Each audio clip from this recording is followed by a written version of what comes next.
To start with, Lustfyllt or Lustfyllt, like we say in Swedish, means pleasurable in English. Mhm. And to me, it's a word that says a lot about what we're doing in the restaurant. Well, it's mainly a restaurant, but I'd like to call it a well-being center because we have yoga, Mhm. we have we serve mainly vegetarian and vegan food, but we even have animal products. We make sure that they are locally and friendly produced. It's very important to me. And I get the main thing about the place I have is I want people who come to us to feel good when they are there and to feel good when they leave us. So Mhm. there's the name Lustfyllt. I believe we have to reuse as much as we can. So everything in the place there is old furniture, it's old plates, and I don't mean they're ugly and thing. It's just that they've been used before. Mhm. They're the only thing that's modern actually is the kitchen equipment because we have to we have to use reliable kitchen stuff. And even when it comes to food, like I said before, we try to use as much local products as possible. We use Yes. organic, and we waste as little as possible because as you know, there's so much more one can do with food than what's served on the first place that goes out to the customer. We can make fantastic stews, we can make sauces, we can make soups. So we throw very, very little, and we recycle. We recycle. Yes.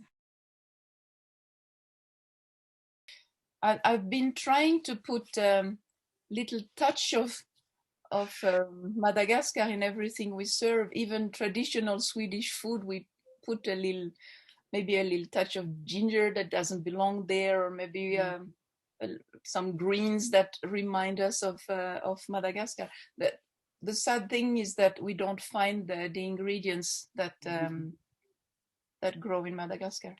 Exactly. Like one of my favorite Malagasy dishes is called rumazava. Mhm. And it's basically like any kind of meat of your liking, usually beef. And then Yeah. you take leaves and you sort of boil it down into a stew. Mhm. And it's a clear soup. That's what rumazava means, clear soup.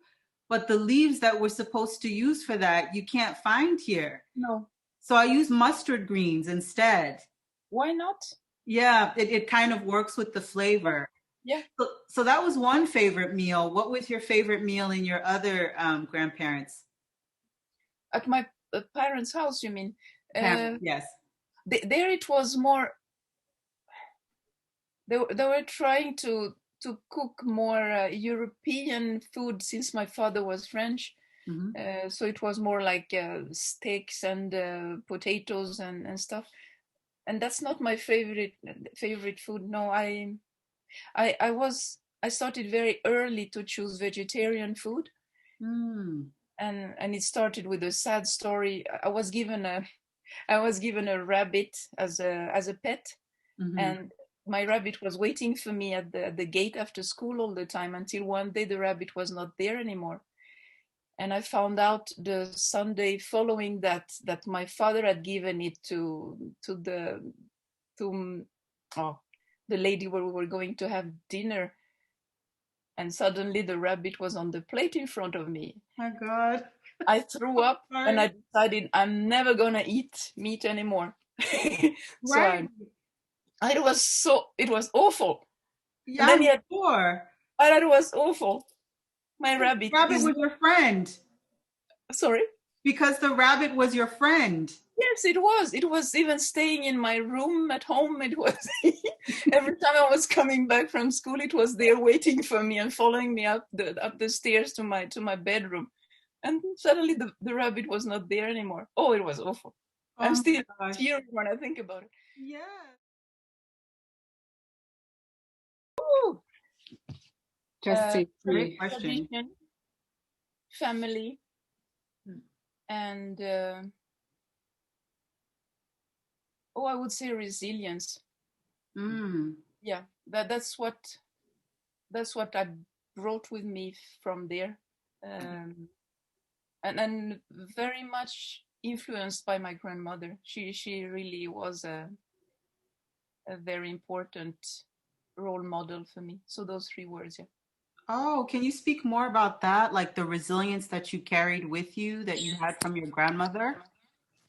My my grandmother had 8 children, and at 38 years old, she was widowed, and Mm. she took care of all her children plus the family of her late husband, and built a life and a company around that. And she never ever ever complained. She was a very tiny little woman with a fantastic strong character, and nothing in the family happened without her permission. She was it was everything was around her, and when she died, it was very hard to keep the family together again. um, but she really taught me about resilience. She taught me about the importance of tradition, and not tradition in the meaning where we stay put in the old things. It's more how tradition keep families together. um, and family, like I said, family is so important, and not just the family you're born in. It's the family you choose. um, Yeah. mm.